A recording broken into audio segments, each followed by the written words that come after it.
Just to start, my name is Teresa Larson. I'm a researcher for the Transforming Communities Institute at Utah State.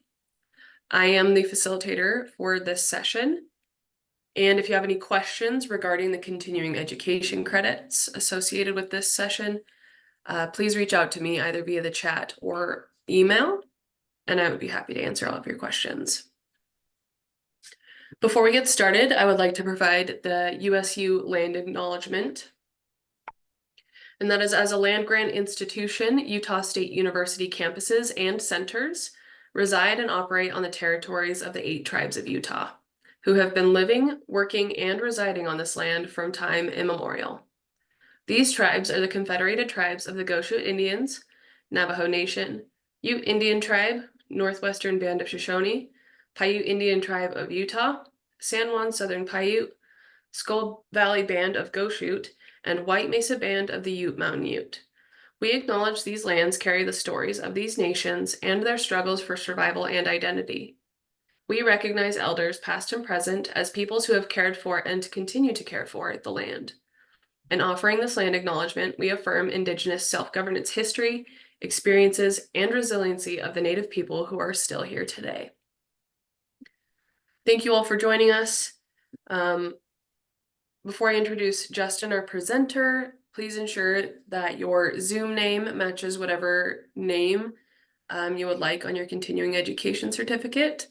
That's how we keep track of attendance, and then also match all of our evaluations to who attended. So please ensure that those are consistent. And like I said, if you have any questions during the session, you can put them in the chat or provide them verbally. If you have questions about continuing ed, please direct those to myself. And now I will introduce Justin. Justin's one of my good friends. We were in our MSW programs together. But Justin is a certified social worker, a school counselor, and a Marine combat veteran. He was deployed during Operations Desert Storm and Desert Shield in 1990 and 1991. Justin has had many experiences navigating the veteran system over the years for both himself and others that he is helping. And currently, Justin, like I said, is a school counselor. He works at Century Elementary, which is in the Bear River School District, Box Elder School District, and he enjoys his job there. I was reading his bio online, and he is just very passionate and wonderful person. So we're glad to have him here to talk about his experiences, both his own as well as helping others in the military system. So thank you, Justin. Thank you, Teresa. And I want to thank everybody for being here, and thank Teresa for allowing me to talk to everybody. As she mentioned, I am a combat veteran in the Marine Corps. And I really wanted to do a presentation on how to help the families, whether it's the spouse or the children and stuff like that. Veterans nowadays, we have access to a plethora of resources. But it's not, but those resources aren't as plentiful as, for the families. And that's kind of sad, because it's the family that helps the veteran, through their deployment. The family is the backbone.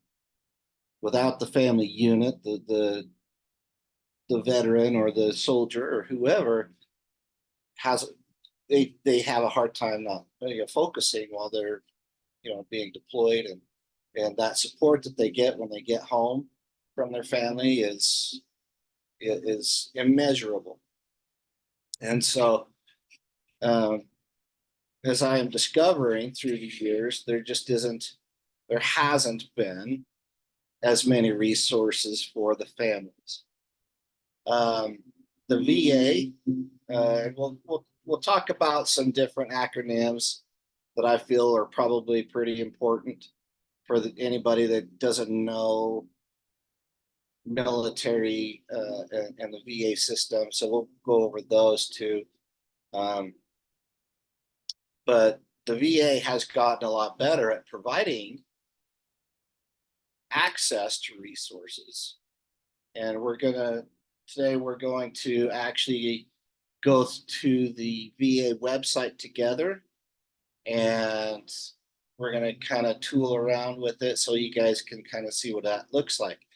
Because the reality of it is if for those of you that have your own practice, or if you're working in some sort of a clinical setting, there is a high probability that you will have to, or you will come across a family of a veteran, whether it's the kids or a spouse or whatever. The veterans, like I said, we have a lot of resources out there. So I'm not going to focus too much on the veteran aspect of it. This is mostly just for families and all that. So, but if you guys would like more resources, I can certainly send them to you. I did share a drive with Teresa that she will be sharing with you. It has some different news articles, not news articles, but there are some different articles and pieces about helping family and the family unit of veterans.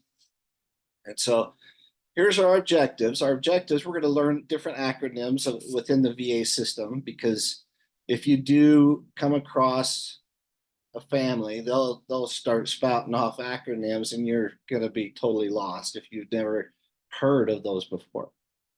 We're going to learn more about what a military family looks like. We'll go over some statistics.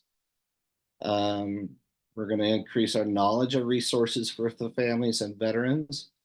We're going to do that by actually kind of tooling around with the VA system so you can kind of see what that looks like. And then we're also going to discuss trauma versus ADHD. Because even in my setting as an elementary school counselor, I have seen I've seen quite a few scenarios where one of our kids was diagnosed with ADHD, but come to find out that the trauma was actually the proper diagnosis. Okay.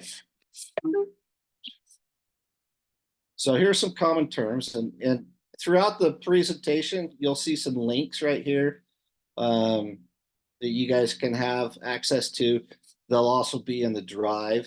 Those links will also be in the drive that I told Teresa to share with you guys. So VA, that's very common. Most people know what it is. Veterans Administration, but you might come across other ones like the VBA, Veterans Benefits Administration, Veterans Health Administration, or VHA, and COE. I'm sure a lot of people don't know what that is. That's your certificate of eligibility. Basically, what that is that from the veteran or even from the family standpoint, it's a certificate of eligibility for services within the VA system.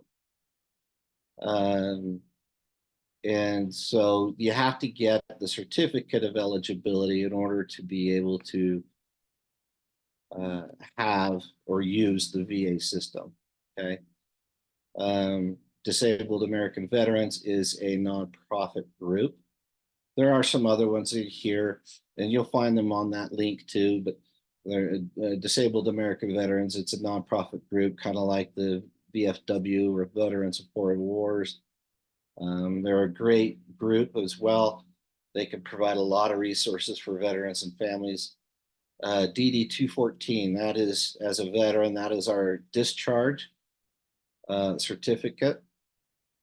And you can't go anywhere or get anything from the VA unless you have a discharge certificate.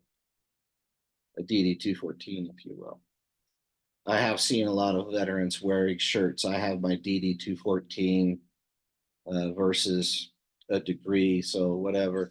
I'm sure if you've seen those, you're wondering what a DD 214 is. And that now you know. MOS is our military. That's basically the job that we had when we were in the military.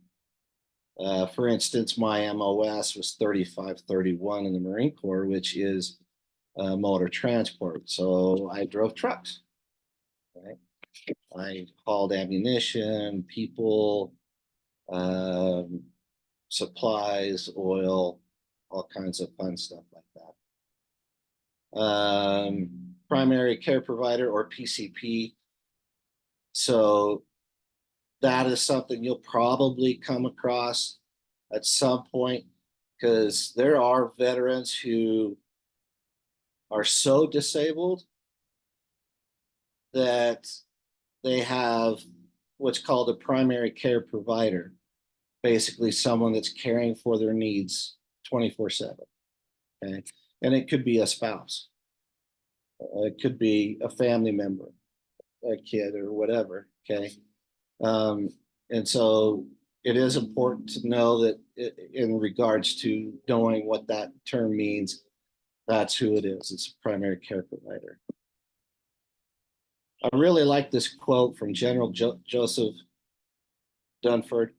The resilience of our families and our children is absolutely what has allowed us to do the things we've asked our forces to do. The strength of our U.S. Armed Forces, the strength of our nation is in our military families. And that is so true, because without our families and our family support at home, we couldn't do what we do. The family unit is the cheering section. It's the that doesn't really, that's kind of sitting in the background. And if it wasn't for that support, we wouldn't be able to do what we do. We're gonna, so here's some family statistics. There should be another one right here, but it's not showing. So children in military families, they experience higher rates of mental health, trauma, and related problems. About 30% report feeling sad or hopeless almost every day for 2 weeks during the past 12 months. And that's quite considerable, considering, you know, your non-military child won't experience that hardly at all, unless there's abuse or anything else within the family unit, something that is going on. But statistically, military kids have more trauma, health, and health problems. There it is. 37% of children with a deployed parent reported that they seriously worry about what could happen to their deployed caretaker. And that is so true. So if you come across a family or a child, and let's say, you know, if you're in your own practice, for instance, and a mom brings in their child saying that they're being very disruptive or they're being very depressed, one of the first questions I would ask is, you know, is there a military person in the household? I don't know if you guys, some people have that on their intake form. I have seen some where they have that on their intake form, you know, but I've also seen some where it wasn't. In fact, just to share a story, when my son he's probably about 12, he was going through some pretty bad depression. And so I wanted to get him some help. And I took him to someone here locally. And they, don't get me wrong, they were great clinicians. So, you know, on the intake form, it didn't ask if they're, you know, if that person is related to a veteran family member that's a veteran. And so I thought that was kind of interesting, particularly considering that it's possible that my parenting as a veteran was causing some of that stress. As I look back, I'm not the best parent in the world, but um, as a veteran, we do tend to be non-emotional. We kind of have people uh, um, at arm's length. We have a hard time letting people in. Okay, and it does affect our family, and it does affect our kids. Um, and it wasn't really until I started my social work program that I learned all this stuff. And so then, in my opinion, that was kind of a big change of as a parent, where I learned that what I was doing was contributing to my son's depression as a parent. So it is important to know or to ask if if a caretaker or family member is affected.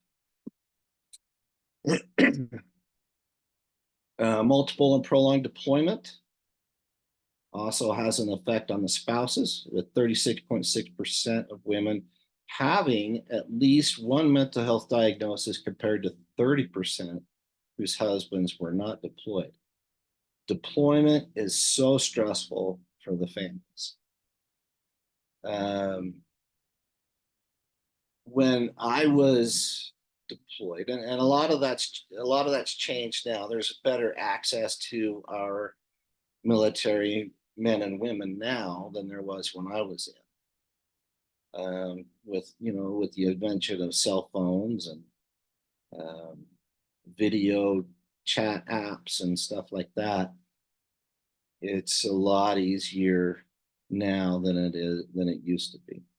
When I was deployed, we got one phone call throughout my deployment, and it was only a 10-minute phone call. And there was two people I wanted to call. So it was kind of hard for us earlier veterans. Otherwise, there was mostly letters. Okay, so it is important to note that while communication has gotten better, technology has gotten better, the stress on the family really has not gotten better, even with even with better access to communication.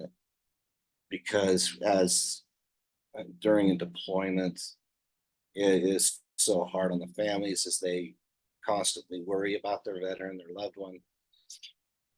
And so that's why our family unit is more important than anything for the veteran. Service members are more likely to be married at a younger age and have young children at home compared to their civilian counterparts. And I even saw that when we were getting deployed. I had several friends that hurried and got married. And the funny thing is, when we got called up, we had 24 hours to report to our unit. And then as we were preparing to ship out, they let us go home a couple of times. I was in the reserves getting called up to active duty, so they let us go home a couple of times. And a lot of people that I was in the unit with went and got married while they went home. So I can't speak as to why they did that. Maybe it's because they needed that extra support. It's very possible. I'm sure that there's probably research on that piece of it. I haven't really looked at it much, but It is a true thing. Caregiver support program. And this is where we're gonna have a little bit of fun. We're gonna actually access the VA website and kind of toy around with it. So here we go.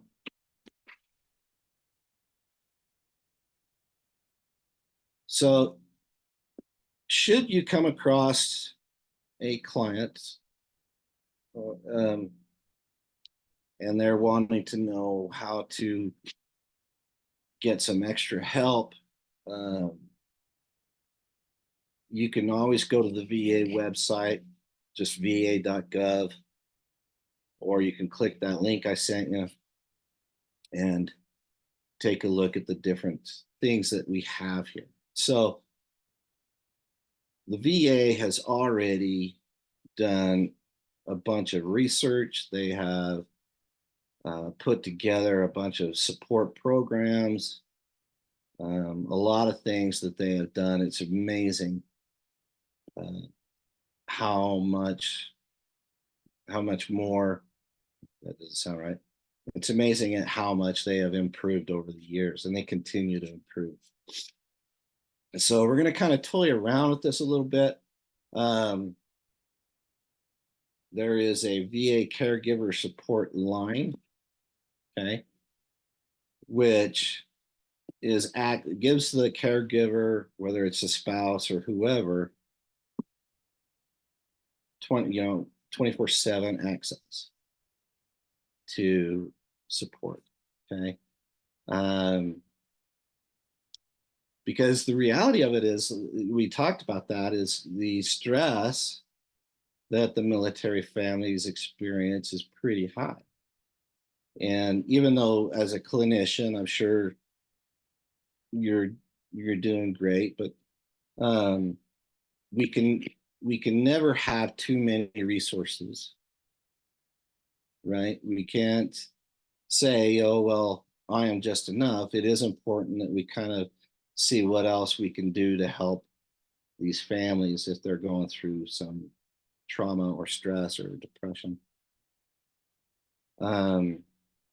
So there's this VA caregiver hotline.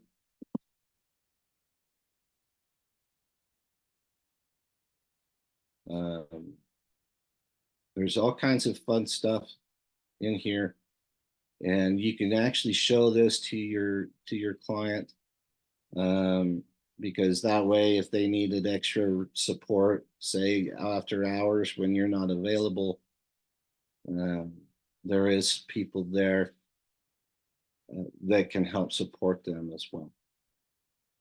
They have podcasts. They have, and I've listened to a couple of these podcasts, and they're actually pretty awesome. The VA puts out a lot of different podcasts from different departments. So it's pretty amazing.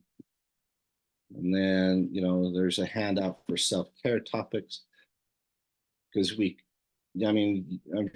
sure you all know how to teach self-care. But this is just more stuff that's out there. I didn't know a lot of these things, like finding your voice in medical settings. I know how to find my voice, but this is just a different level, especially when helping these families. As you can see, there's quite a bit there. Resources for caregivers. We're going to take a look at that.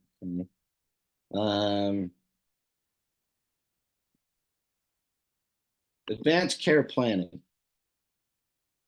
So advanced care planning, that's when you are trying to make sure that your veteran is going to get care in advance for whatever it is. And so the VA has put together a whole bunch of resources they put together, handouts, things that you should look at, things to consider. The advanced directive, what that is, because we have a lot of our Vietnam veterans are still alive, but are in that stage of life where they need that advanced care, where they need hospice and stuff like that. Then we're going to look at, what is it?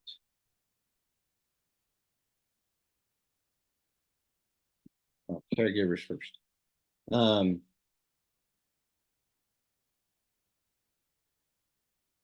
So caregivers first is, actually I haven't seen this video.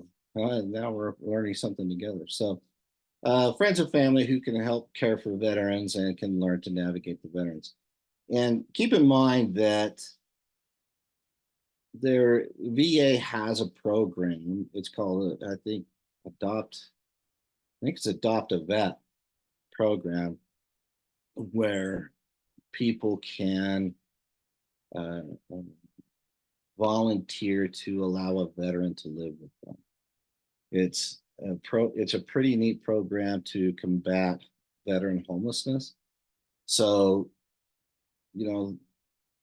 veteran caregiver could also be those kind, also relates to them as well, not just the family or anything like that.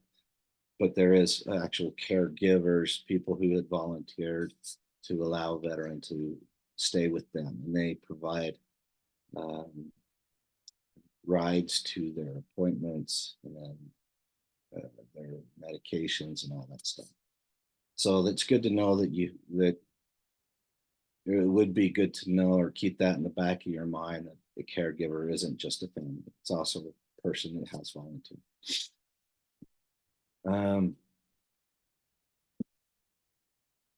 See what, actually, I'm kind of curious as to what this video. First is a skills group training with the goal of connecting caregivers with resources and each other. The program is designed to help you as a caregiver feel more confident, capable, and supported in your caregiving role. The first in Caregivers First stands for finding important resources, support, and training. With Caregivers First, you will learn coping skills and support seeking skills, identify navigation strategies, practice hands-on skills, and develop shared decision-making strategies. Caregivers First can help you learn to navigate VA care. You will learn about VA and community resources, including home and community-based services, so you can access the right support for both you and your veteran.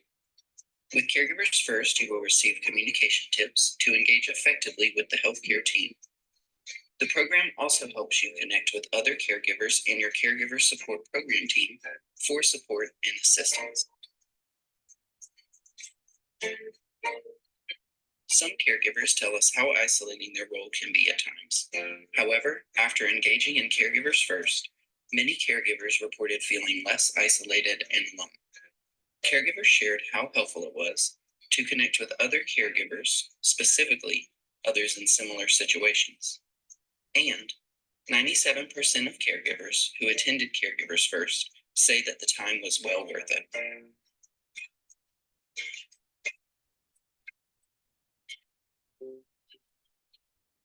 Caregivers First is available to all caregivers participating in VA's Caregiver Support Program. To learn more about Caregivers First, reach out to your local VA Caregiver Support team or visit our website. So you may come across a caregiver. It's very possible. There is some. Let's do a little search here. Let's do.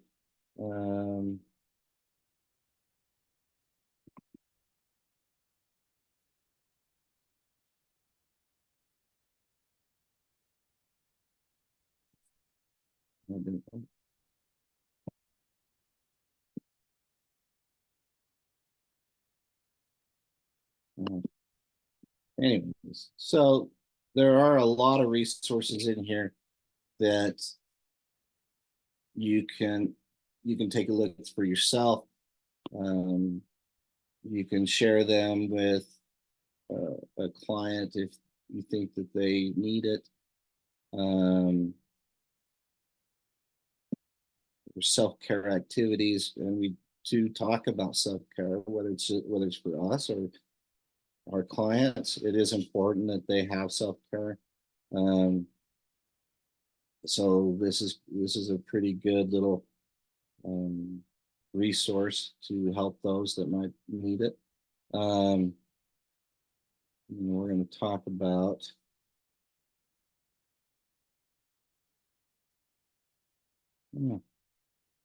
can't see. I'll have to plan. I'll have to look for it later. But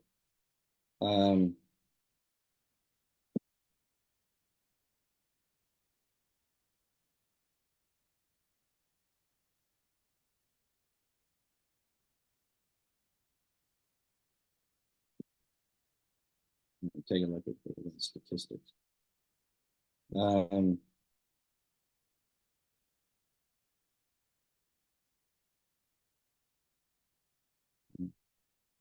I'll have to.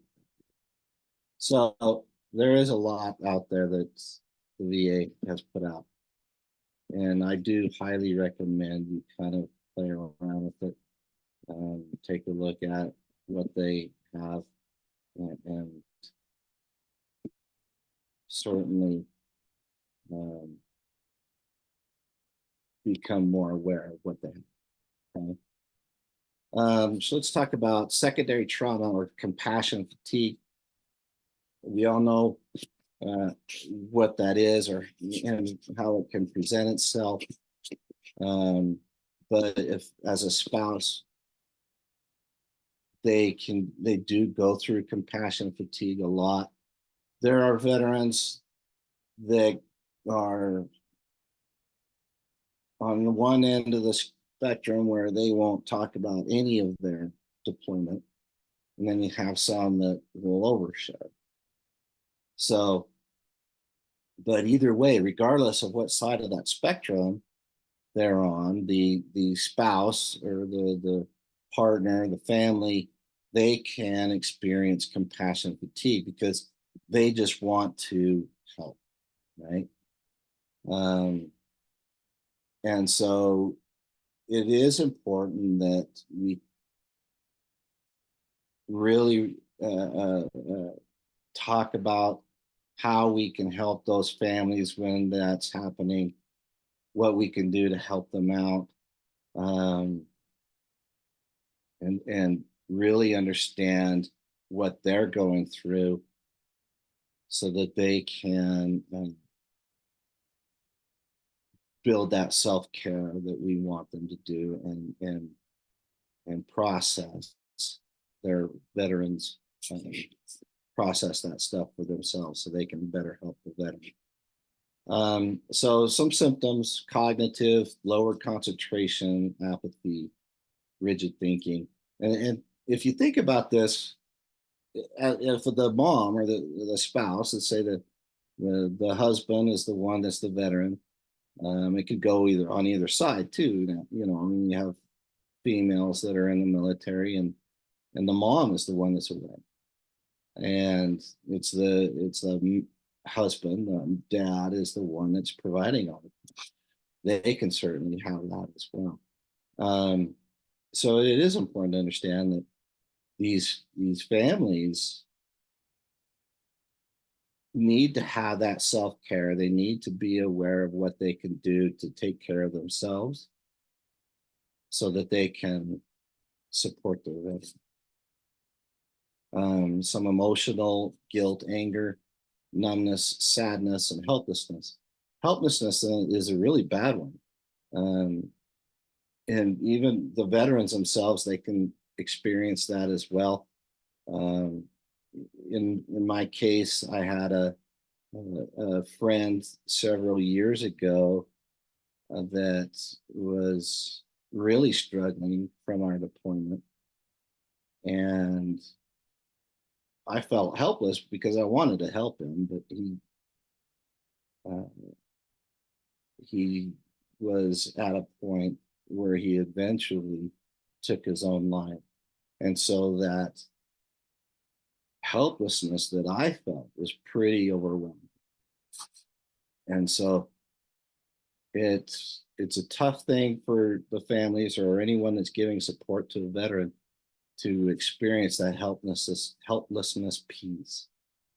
A lot of things we learn about, the anger or the sadness. There's all kinds of things to help us through that, but that helplessness is actually a pretty hard one for us to overcome. Behavioral, there's, and I'm sure this is none of this is new to you,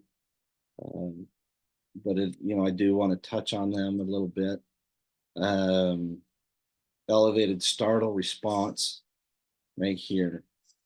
So in my case, as the veteran, I have a lot of bad dreams, right? And my wife, when her and I first got married, her response to help me uh, when I was having those bad dreams was to try and um, lay on top of me and just kind of hold me. Unfortunately, during one of my night terrors that I was having, I ended up hitting my wife in the face, and that was a tough one. So her response went up, her startle response went up, particularly when we were sleeping, because I hit my wife, right? Not intentionally, and it's we're good. It's not. It didn't create any problems. She totally understands. She's the best, but it did increase her startle response, particularly when we sleep. It's also increased her hypervigilance. So when we go out to dinner or something like that, and the place is crowded, um, she is also hyper vigilant because she's actually watching me to see if my stress or anxiety goes up. And she'll even be watching me in the store at Walmart, whatever, right? So her hypervigilance went up. Her sleep disturbance, we talked about that. Helplessness from my wife's standpoint, she wants to be able to cure me if she could. So she kind of feels that helplessness uh, when I am experiencing these uh, traumatic things or re-experiencing these traumatic things. Okay. Um, Impaired immune system. While I don't know if this is related to it, but my wife gets sick a lot more. um, but I don't think that has anything to do with with me or anything like that. So now let's talk about AD. That doesn't look good. So we're going to talk about ADHD versus trauma. A lot of the symptoms of trauma are often confused as ADHD. Um, it's and it's easy to do, especially if um, the clinician doesn't know much about the background of the student. You could bring, let's say a mom or a dad brings their child in and says, well, they're struggling in school, getting in fights, this, that, or the other. Um, and if we don't dig deep enough into their history, it would be very easy to diagnose them with ADHD, right? And I have seen that just in my profession. Um, I think I mentioned before, I've had a student or students actually that were diagnosed outside the school, because in the school we can't really diagnose, but they were diagnosed from a private clinician with ADHD, when in reality they were a military family, the son or daughter of a military person, and they had experienced some of that secondary trauma, or they had experienced actual trauma, because there are veterans that are struggling with their demons so much that they take it out on the families, right? They take it out on their kids, whether it's alcoholism, um, drug use, or violence. It it's hard to admit, but as a veteran, we are more prone to alcoholism. We are more prone to divorce. Our divorce rates are higher than non-military people. Um, so when a parent does come in, my child has ADHD, ask the why. Ask them, how long has this been going on? And I'm sure you do. Um, but ask those questions. Ask if there's a military person within the family. Um, and it's very possible, and I'm not going to lie, but it is very possible that they're going to wonder, why are you asking me that? Well, you want to get the whole picture of the family dynamic. You want to get the whole picture of what it looks like in the home, right?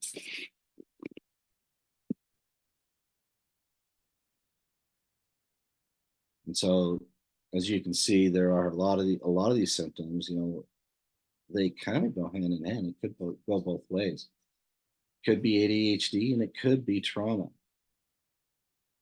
That doesn't mean that they can't have both, because they can. Um, I have been diagnosed with PTSD and ADHD. So it is possible that a child, or an adult for that matter, could have both diagnoses. These are just a couple of good therapies that you can use for kids.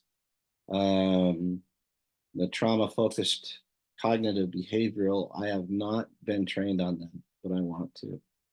But I have done art therapy, play therapy, and cognitive processing with kids, and those have all worked pretty well. I would like to do the EMDR training. I think that would be pretty amazing. But this is just a few. There are more out there, but these were just the ones off the top of my head. I had some technical difficulties earlier, and I couldn't access all of my slides I had before, so I had to hurry and make new slides in the last 24 hours. So I apologize if the flow isn't that good. But like I said, this is just a few different types of therapies. Now it's time. Hey, Teresa, this is the end of the slides. So now I'm going to open it up to questions. Yeah, so folks can put questions in the chat and I can read them out loud if you would like. Justin, I would like to start out with one. Yeah. Especially looking at these types of therapy for kids, what kind of like group aspect of, like, I don't know, if there's multiple kids in a school that have a parent deployed or something like that, is there any kind of like group setting that could provide support or therapeutic services for kiddos? There is. And when I do a group, when I do groups in the school, I target a specific behavior or emotion. If it's anger, grief, um, behavior, study skills, stuff like that. I target one specific, maybe two.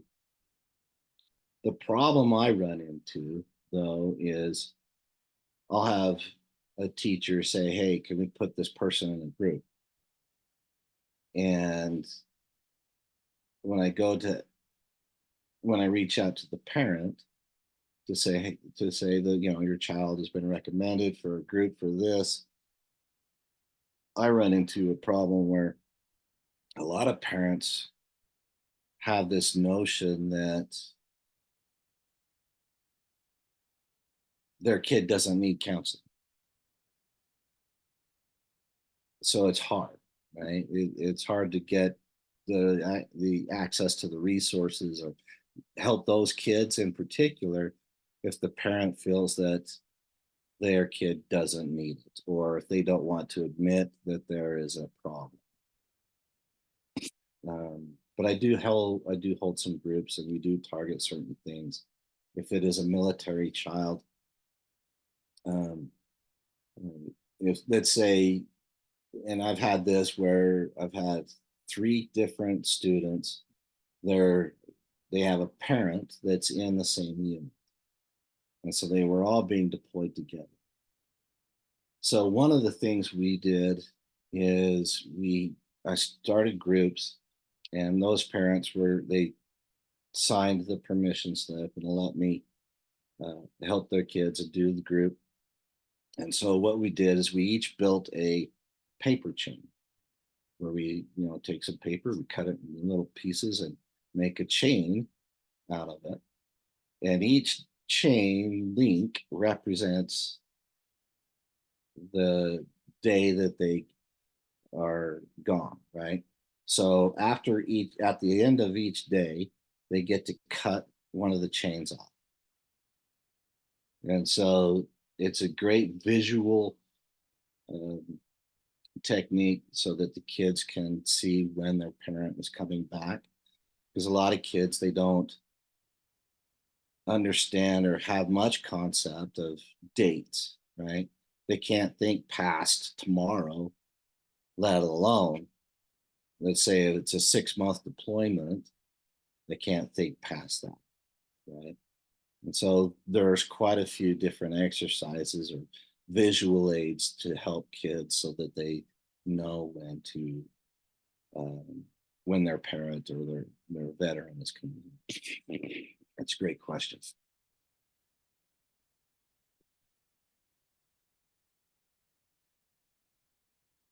Okay, there's a question in the chat, Okay. a couple coming in. So the first one, there seems to be a more effective way of engaging with veterans and their families. Can you give us some tips on how we can better relate to them in the way we talk to and engage with these families? That's a great question. Um, so, speaking as a veteran, the first thing you need to acknowledge is that no two experiences are the same, right? You're basically going to start where your client is at. So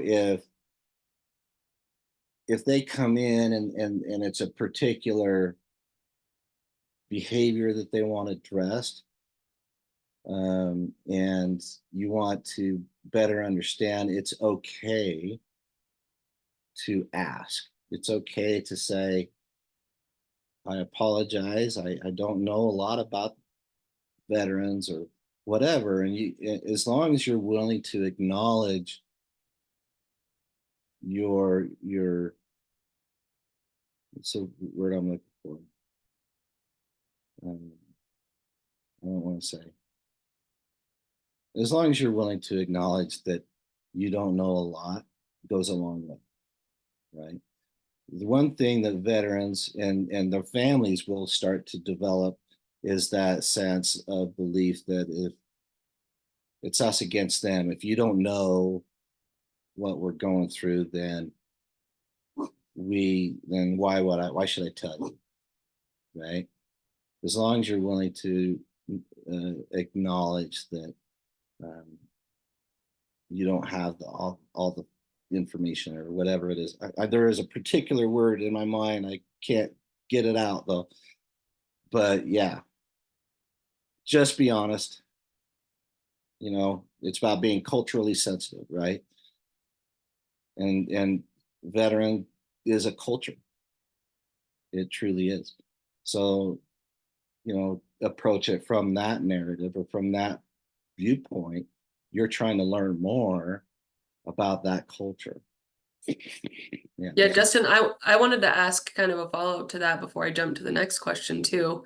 Do you feel like different bases have different culture around like supporting caregivers or supporting families? Does that impact how practitioners might engage with these folks? So the Department of Defense has really done a lot to try and standardize the care throughout the um, throughout, whether it's the VA or the bases that they are on. Um, and so there shouldn't be much difference. However, when it comes to the different branches of the military, that's where you're going to have those real differences. For instance, and I'm not disparaging the Air Force, but um, you're not going to have as many airmen with PTSD as maybe a Marine or an Army soldier, right? Um, so those techniques or the types of therapy or approaches that you would use might be different in that regard. Otherwise, it's pretty much same. That's a great question. Okay. Another question here in the chat is, what is your best strategy to identify students of military families, and are there things to avoid? Yes, that's a great question. So if you don't have it on your intake form, I would suggest you do put something on there that says, if it's for a child, is your parent a veteran? Or,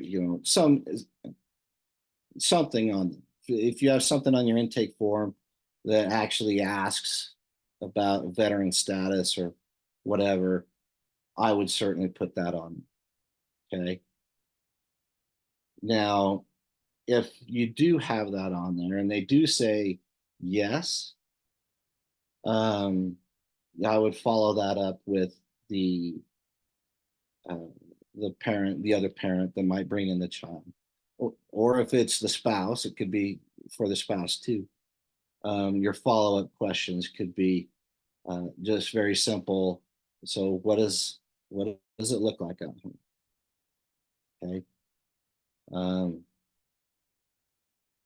what kind of resources does your veteran need, or do you need? What kind of resources would you like to maybe help your veteran?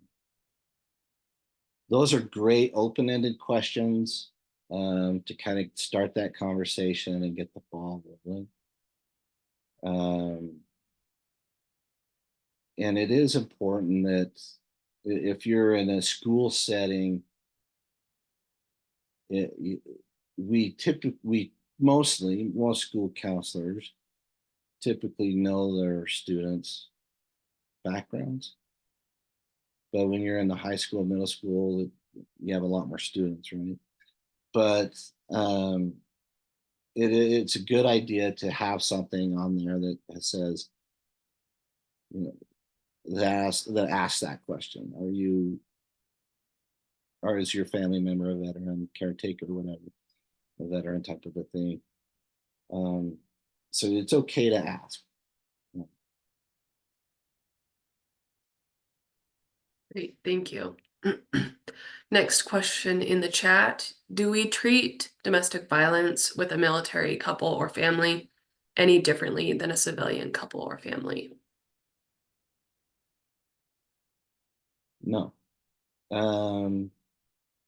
It used to be that you would have to call the base commander. Now you can still call the base commander, but then you kind of run into that, information. You don't want to violate HIPAA, right? So if there's imminent threat or harm, okay, you're going to treat that exact same. You're going to notify the authorities, because there's TerraSoft, right?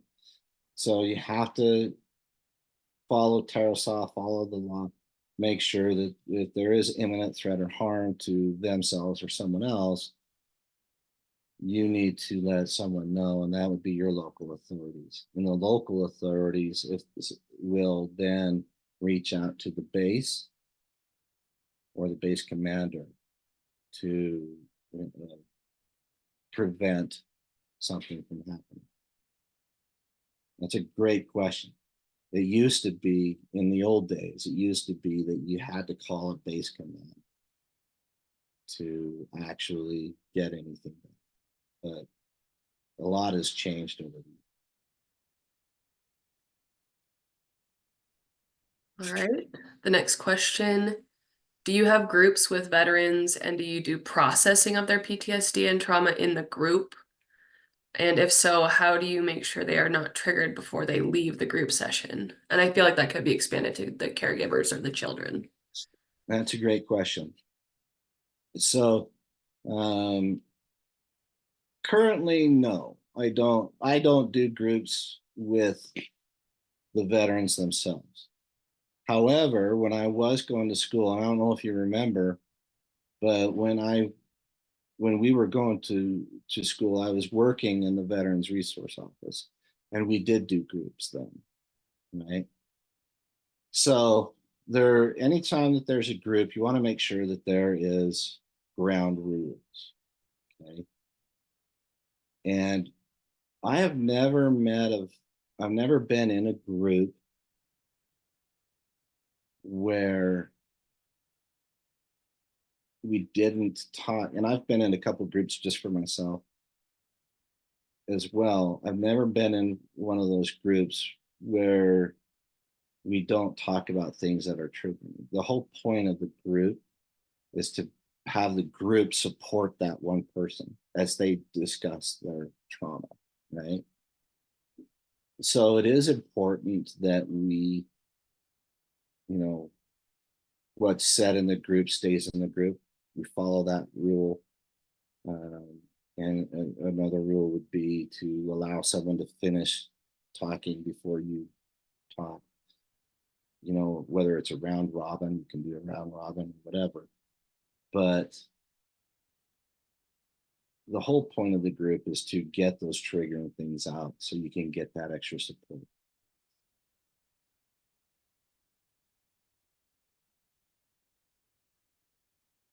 Okay.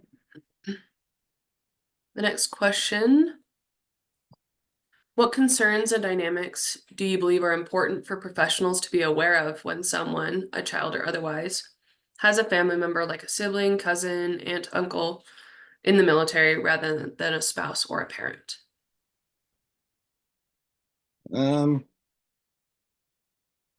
Concerns or dynamics. So some of the biggest concerns would be, where they get, let's say, the family member, the veteran, whatever they are, they're out on deployment. And so one of my concerns would be, what self-care are we teaching those students or even the spouse? Now, you can go through if you go to the VA website, and I highly recommend everyone does, you can go on the VA website. They actually have a pre and post deployment section on them. And so if you kind of tool around with it, go into the search bar and maybe do the search deployment, you could certainly do that. Because if the family doesn't properly prepare themselves for the deployment, it makes the deployment harder. Now, one of the things that another concern is when the person comes back from their deployment. Okay. A lot of times, a lot of mistakes veterans make is they want to jump right back into that role that they were in when they left. You can't. It doesn't work that way, right? You were gone 6 months, a year, whatever. You can't just jump right back into being the parent anymore. You can't. You have to go slow. It's like a reintroduction process. It's hard because as a parent, we want to be a parent, right?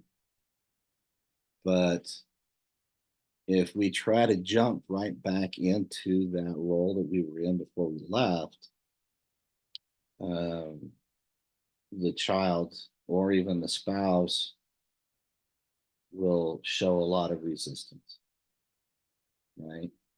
Because if you look at it from this perspective, let's say I'm deployed. My wife is home. She's taking care of the kids, the dogs, paying the bills, doing all this stuff, right? She was basically the sole provider for the 6 months to a year of my deployment.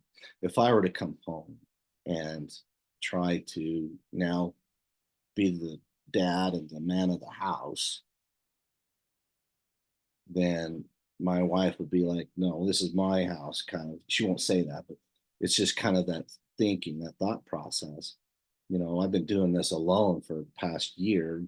How dare you come and jump right back in and try to take charge, right?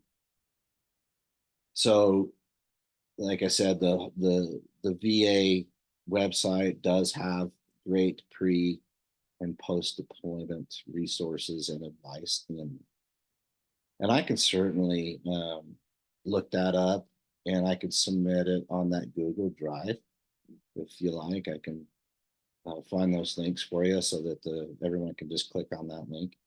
I could do that too. That's a great question. A lot of people don't think about that, but it is different. There are a lot of concerns. There's a whole lot of dynamics that change when that person is on the deployment. Okay. Another question is this one's USU specific. How can an academic advisor best help a student of a veteran with trauma? That is a great question. So, if you're an academic advisor, bring all the resources to bear, right? Make sure that they have a diagnosis. Like at USU, when I was going to school, I wanted to make sure I had resources, but I didn't know what that meant. And so my academic advisor was the first person I went to, right? And my academic advisor, his name at the time was Reed.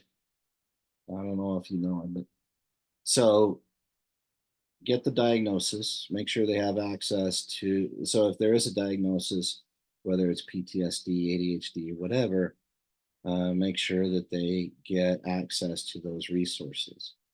One of the things I struggled with in my undergrad, particularly, was remember those large classes with 100 to 700 people, right? In our undergrad, there were classes where you're in a huge stadium and there's like 700 people. And so it was hard for me because on the one end, my PTSD didn't allow me to listen, or my ADHD didn't allow me to focus, and my PTSD made it hard for me to focus. I would sit in the back of the class, but I would learn nothing, right? So as an academic advisor, one of the things that Reed did is he made sure I got access to the Disability Resource Center. I got access to the Veterans Resource Office. So if your school, if whoever asked the question, if their school has a Veterans Resource Office, make sure they get in touch with them. Something else you could do is you could do challenges. So Reed challenged me to move up every so often. Every time I had that class, try to move up at least one aisle.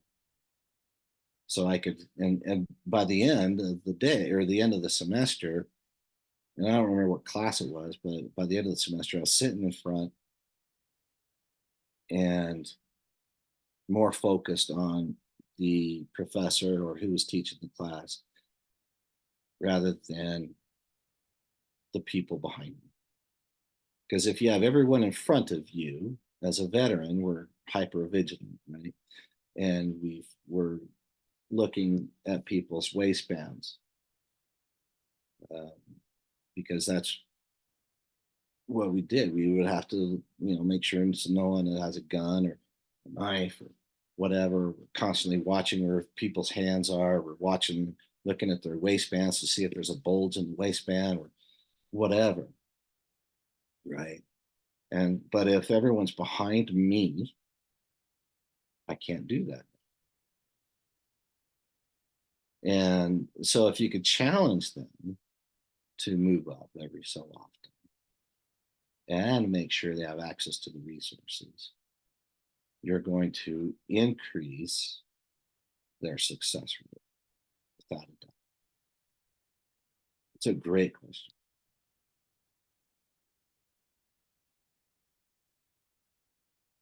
All right, we've got another question here in the chat.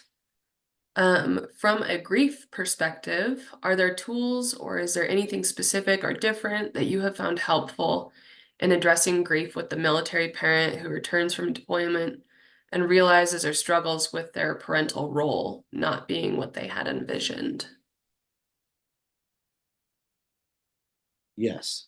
So, as I'm understanding the question, the grief from the deployed parent or the grief from the stay-at-home parent? Because they're going to be different. They highlighted the deployed parent, Okay, but okay. you could probably talk about both dynamics too Okay. of what that might look like. So the grief from the deployed parent, the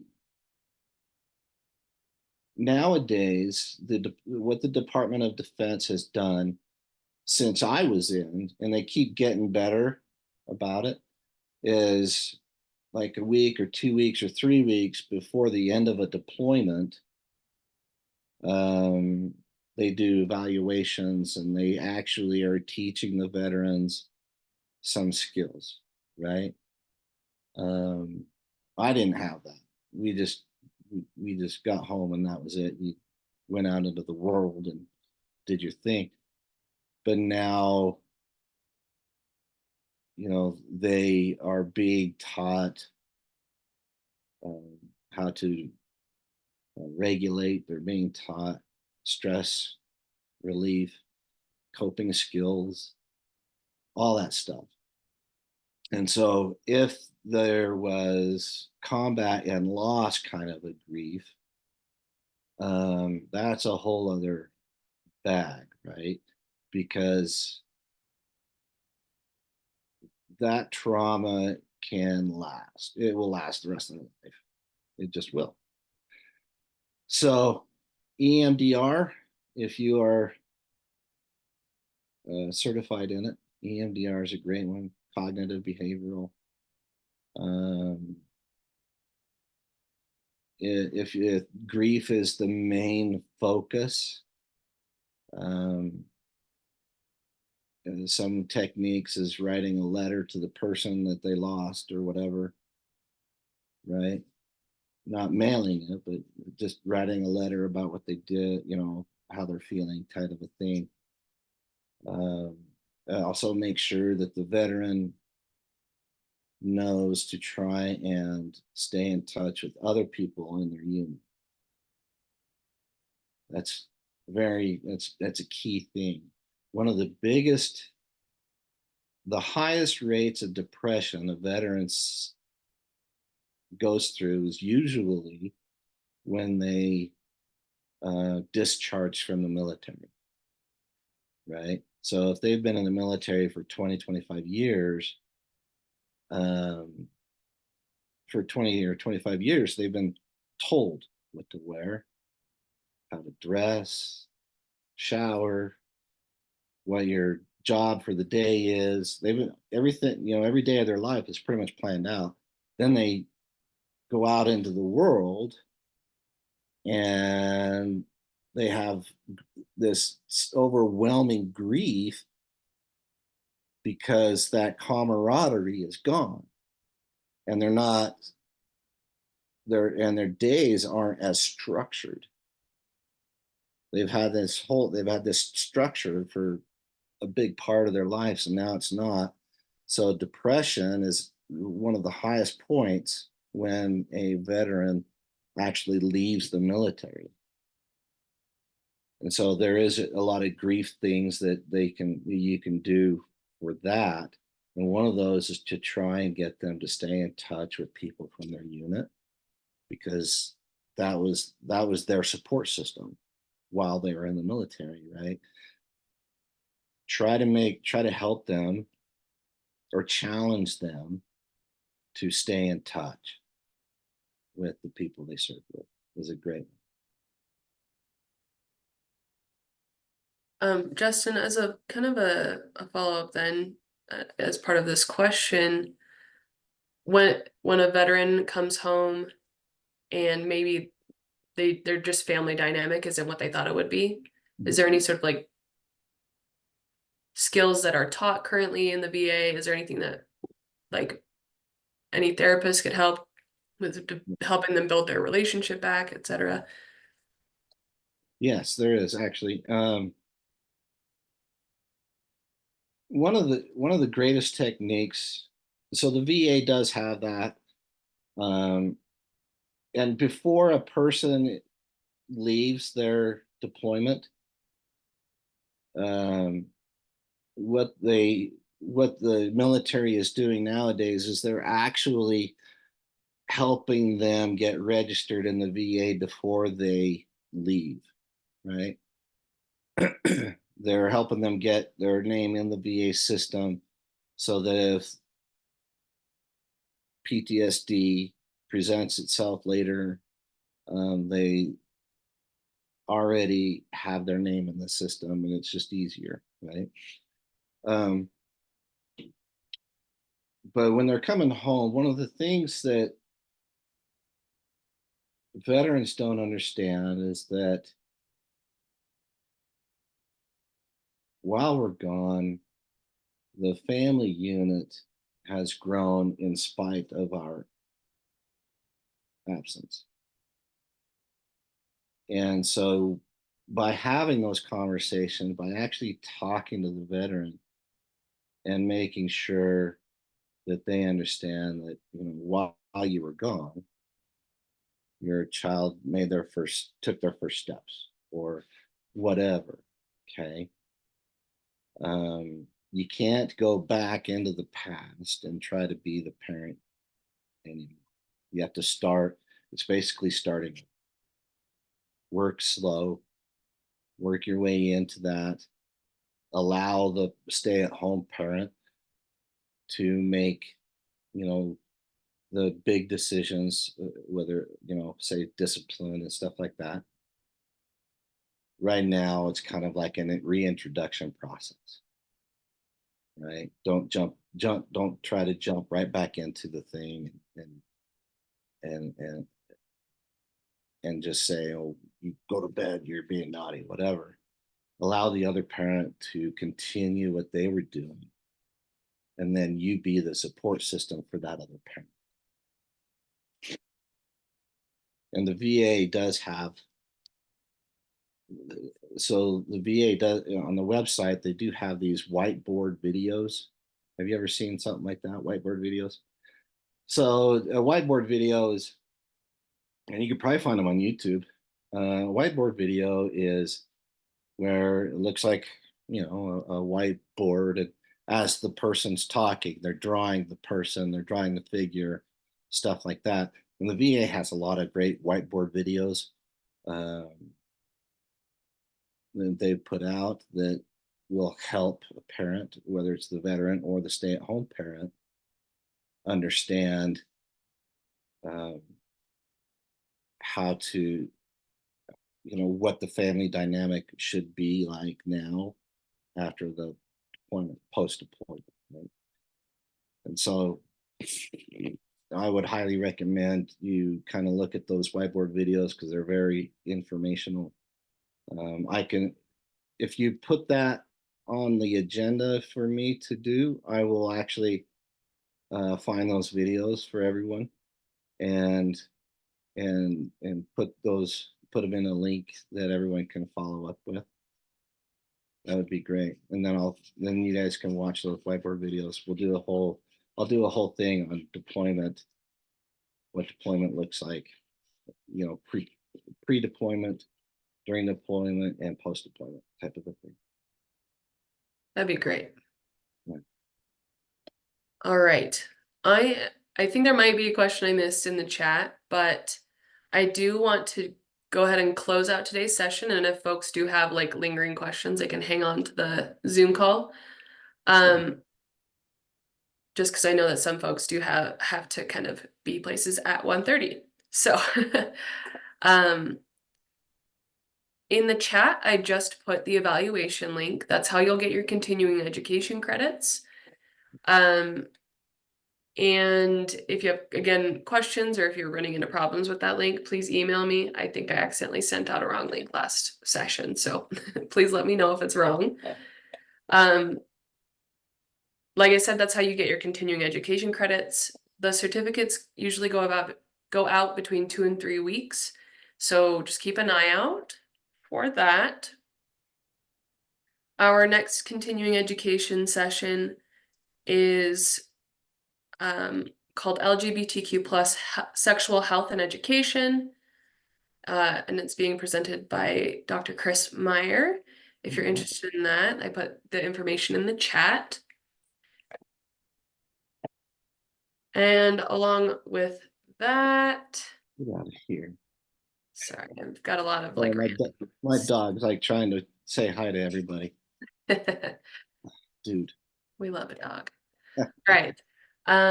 These are QR codes to access our social media pages for the Transforming Communities Institute, as well as USU Social Work.